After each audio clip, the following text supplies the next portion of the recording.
오늘도 이사야서 13장에 기록된 이 말씀을 통해서 하나님께서 주시는 은혜를 우리가 함께 나누기를 원합니다. 여러분, 이사야서 13장 말씀에는 이스라엘 주위에 있는 이방 나라들의 심판에 대해서 기록을 하고 있습니다. 여러분, 이사야서 1장에서 12장까지 말씀에는 이스라엘 백성들의 심판과 회복에 대해서 말씀을 하고 있다면 이사야서 13장부터는 단락이 좀 나누어지게 됩니다. 그래서 이사야서 13장부터 23장까지 말씀에는 이스라엘 백성들을 유혹하고 괴롭혔던 이스라엘 주위에 있는 이방 나라들에 대한 심판에 대해서 기록을 하게 됩니다. 여러분, 하나님과 언약한 이스라엘 백성들이 이 하나님 말씀을 버리고 불순종할 때 이 이스라엘 백성들은 그 말씀에 기록된 대로 심판을 받게 됩니다. 근데 여러분, 하나님과 언약한 백성도 이렇게 심판을 하신다면 처음부터 하나님을 대적하고 이 하나님 백성들에게 악을 행하는 이방 나라들은 당연히 심판을 받게 된다는 것입니다. 하나님께서 이렇게 역사 속에서 이 하나님의 백성들을 유혹하고 하나님을 믿지 않는 이 이방 나라들의 심판을 보여주시는 이유는 마지막 종말의 시대에도 하나님을 믿지 못하고 끝까지 하나님을 대적하고 이 성도들을 핍박하는 이런 이방 나라들도 마지막 심판을 받게 된다는 것을 미리 보여주시는 것입니다. 어떻게 보면 이 불신자들의 종말의 심판에 대한 예언의 말씀이라고 할 수 있는 것입니다. 그래서 하나님께서 이스라엘의 심판을 경고하신 이후에 이 이스라엘 백성들을 괴롭히고 타락시킨 주위에 있는 이런 이방 나라들도 반드시 심판하게 되는 것입니다. 그리고 이 이방 나라들의 심판에는 이스라엘 백성들과 다르게 두 가지 특징이 있습니다. 하나는 이 이방 나라들은 아무리 힘이 있고 강대해도 그것이 그렇게 오래 가지 않는다는 것입니다. 그리고 두 번째로 이 이방 나라들은 한번 심판을 받게 되면 절대로 다시 일어설 수 없고 진멸된다는 것이 특징입니다. 여러분, 이 이스라엘 백성들은 하나님과 말씀으로 언약한 백성들이기 때문에 범죄하면 말씀대로 재앙이 임하지만 말씀을 깨닫고 돌아오는 자들, 이 남은 자, 이 회개하고 돌이키는 자들은 말씀대로 회복시켜 주십니다. 그러나 이 이방 나라들은요, 그렇지 않습니다. 하나님을 믿지 않고 하나님 말씀도 받아들이지 않고 이 세상의 힘과 권력으로 교만하고 악을 행하는 이 민족들이기 때문에 하나님의 진노가 임하게 되면요, 다시 회복될 수 없는 진멸을 당하게 되는 것입니다. 그리고 이 이방 나라들에 대한 심판은 오늘 이사야서 말씀뿐 아니라 아모스서, 예레미야서, 다니엘서, 에스겔서에 계속해서 반복해서 기록이 되어 있고요. 또 실제로 그것이 다 역사 가운데 이루어지게 됩니다. 그래서 이런 선지자들의 글과 역사를 살펴보면 하나님께서 예언하신 것들이 그대로 이루어졌다는 것을 우리가 확인을 할 수 있게 되는 겁니다. 그러면 오늘 우리도 이 땅에서 하나님을 믿지 못하고 여전히 악을 행하면서 큰 소리치며 살아가는 이런 불신자들이나 악한 자들을 볼 때 절대로 부러워하지 마시고요, 따라가지 않길 바랍니다. 이런 불신자들은요, 땅에서 잠깐 동안 마음대로 살아가는 것뿐입니다. 곧 하나님의 심판이 임하게 될 때 슬피 울며 이를 갈 날이 기다리고 있다는 것을 알아야 합니다. 여러분, 오늘도 이 이방 나라들에 대한 이 심판의 말씀을 보면서 이 하나님을 믿지 않는 죄는 절대 용서받을 수 없고 심판을 피할 수 없다는 것을 꼭 기억하실 수 있기를 바랍니다. 먼저 오늘 이사야서 13장 말씀에 이 당시 심판을 받았던 이방 나라들 중에 제일 먼저 나오는 나라는 바벨론이라는 나라입니다. 여러분, 이사야서 13장 1절 말씀에 보시면 아모스의 아들 이사야가 바벨론에 대하여 받은 경고라라고 말씀을 합니다. 여러분, 이 바벨론이란 나라는 이 북쪽 이스라엘을 멸망시켰던 이 아수르를 무너뜨리고 이 남쪽 유다를 멸망시키는 데 사용된 나라입니다. 하나님께서 이 악한 나라를 일으켜서 이 불순종한 백성들을 때리는 도구로 사용하시기 위해 잠깐 동안 일으킨 나라입니다. 그래서 이 당시에 이 신바벨로니아 제국을 이루고 그 주위에 있는 이 나라들을요, 다 점령을 하면서 잘 나가는 것처럼 보였습니다. 여러분, 우리도 이 땅에 살다 보면요, 저렇게 악한 사람이 왜 이렇게 잘 살까? 저런 흉악한 사람들은 왜 망하지 않나 하는 사람들이 있을 것입니다. 그러나 이러면 우리가 볼 때 이 악한 자들이 오래도록 잘 살 것처럼 보이지만 하나님께서 보실 때는요, 그렇지 않다는 것입니다. 이 악한 자들은요, 이 땅에서 잠깐 동안 쓰임 받다가 그 악에서 돌이키지 않으면 그 악으로 말미암아 반드시 망하게 되어 있다는 것입니다. 여러분, 이 100년이라는 기간이요, 영원하신 하나님께서 보실 때는요, 잠깐입니다. 잠깐 동안 이 악한 나라들은 더 악한 나라를 심판하는 도구로 쓰임 받기도 하고 또 의인들을 훈련하고 단련하는 도구로 쓰일 뿐이지, 그 죄에서 돌이키지 않으면요, 심판을 받아 영원한 고통을 받는 지옥으로 들어가게 되는 것입니다. 그래서 우리는 이 악인들의 형통함을 부러워할 이유도 없고 두려워할 이유도 없는 것입니다.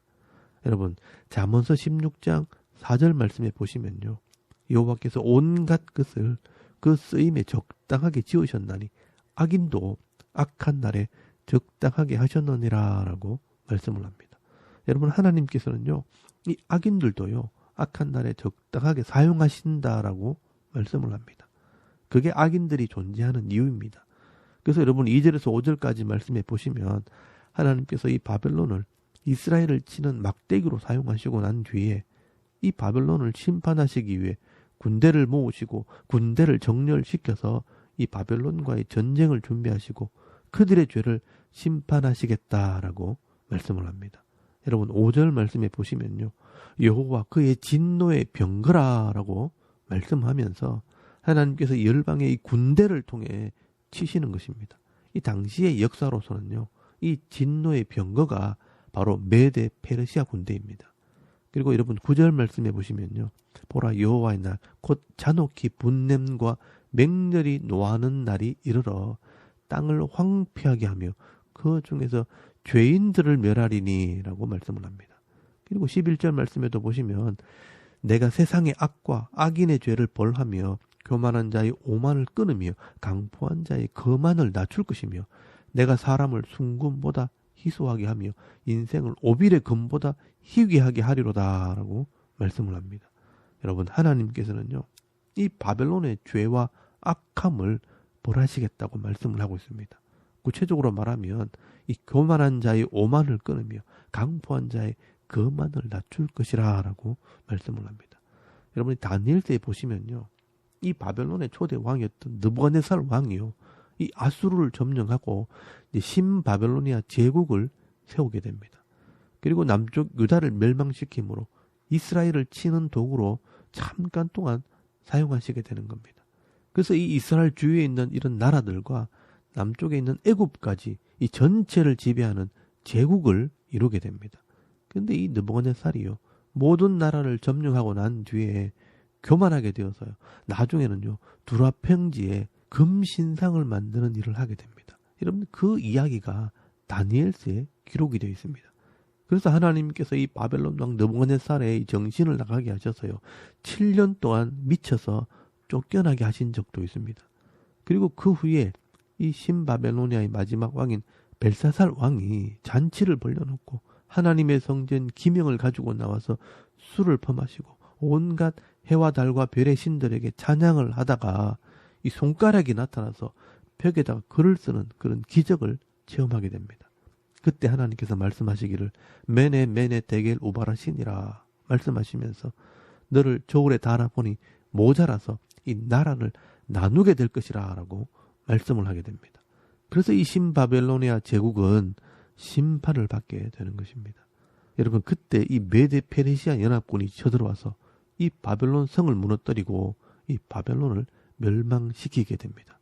그때 이 페르시아의 왕이 바로 고레스라는 왕입니다. 그래서 결국 이 신바벨로니아 제국은 이 제국을 세운 지 86년 만에 역사 가운데서 사라지게 되는 것입니다. 여러분, 이 신바벨로니아 제국도요, 그렇게 강대한 제국을 이루었지만 겨우 86년을 다스리다가 망하게 됩니다. 여러분, 하나님께서는요, 이렇게 하나님께서 주신 힘과 능력을 가지고 교만을 떨고 힘 있다고 강포를 행하는 자들은요, 반드시 그 행한 대로 갚으신다는 것을 알아야 합니다. 그래서 여러분 오늘 이사야서 13장 17절 말씀에 보시면 메대 사람이 너를 칠 것이라 라고 예언을 해놓았습니다. 보라 은을 돌아보지 아니하며 금을 기뻐하지 아니하는 메대 사람을 내가 충동하여 그들을 치게 하리니 메대 사람이 활로 청년을 쏘아 죽이며 태의 열매를 긍휼히 여기지 아니하며 아이를 애석하게 보지 아니하리라 라고 말씀을 합니다. 여러분 오늘 이 이사야서 예언한 대로 실제로 이 메대와 페르시아 왕을 통해서 이 바벨론이 멸망을 받게 됩니다. 그래서 18절에서 29절까지 말씀해 보시면요. 소돔과 고모라 같이 황폐하게 만들어버리고 짐승들의 집이 되게 하겠다라고 말씀을 하셨는데 실제로 지금 그 땅이 폐허가 되어 있습니다. 여러분 이 바벨론이라는 땅이 지금은 이라크라는 나라가 있는 곳입니다. 그런데 그 땅이 지금 폐허와 같은 땅으로 남아 있습니다. 여러분 이렇게 하나님께서는요. 예언자를 통해 말씀하시고 성경에 기록해 놓은 것은 그냥 막연한 것을 말씀하시고 기록한 것이 아닙니다. 우리가 잘 모르고 잘 살피지 못해서 그렇죠. 성경과 역사를 자세히 살펴보면 하나님께서는 하나님을 기억하고 선을 행하는 자들에게 반드시 은혜로 갚아주시고요. 또 하나님을 무시하고 악을 행하는 자들에게는요. 반드시 그 죄를 심판하시는 분이라는 것을 확인할 수 있습니다. 여러분 하나님께서 이 땅에 있는 이런 악한 자들에게도 권력을 주시고 부와 재물을 주시는 이유는 이 땅에 죄악이 관영하기 때문에 하늘의 권세를 주어서 질서를 지키게 하고 공의를 행하도록 사명을 주시는 것입니다. 그런데 이 악한 자들이요. 이런 힘과 권력을 가지고 상식을 벗어난 악을 행하고 포악한 삶을 살게 되면 하나님께서 그 죄를 심판하시고 다른 사람에게 그 사명을 맡기시는 것입니다. 여러분 사무엘상 2장 30절 말씀에 보시면요. 엘리 제사장의 집을 심판하실 때 분명히 말씀을 하십니다. 나를 존중히 여기는 자를 내가 존중히 여기며 나를 멸시하는 자를 경멸히 여기신다라고 말씀을 하게 됩니다. 그러면 여러분 우리 인생에는요. 반드시 두 가지 인생이 있습니다. 하나님을 믿고 신뢰함으로 의의 도구로 쓰임받고 은혜와 복을 받는 그런 인생이 있는가 하면 하나님을 믿지 못하고 자기 마음대로 교만함과 악을 행함으로 결국은 악한 도구로 쓰임받고 하나님의 심판을 받는 그런 인생이 있다는 것입니다. 오늘 저와 여러분은 이왕의 인생을 살아갈 바에는 의의 도구로 쓰임받는 은혜가 있기를 바랍니다. 오늘도 이 하루 삶을 살아갈 때 우리의 삶을 달아보시는 하나님 앞에서 늘 하나님을 경외하고 하나님을 존중히 여기는 삶을 살아갈 때 의로운 일에 쓰임받고 의로운 자에게 주시는 은혜와 복을 받아 누리며 살아가는 저와 여러분의 이런 영적인 삶의 모습이 되실 수 있기를 주의 이름으로 축원합니다. 아멘. 우리 잠깐 기도드리겠습니다. 오늘도 우리가 의로운 자의 삶을 살게 하옵소서. 또 나라와 민족을 위해 또 섬기는 교회와 가정을 위해서 기도하시고요. 또 개인의 기도 제목을 따라 기도하고 오늘 하루 삶을 또 시작할 수 있길 바랍니다. 다 같이 우리 하나님께 한번 기도드리겠습니다.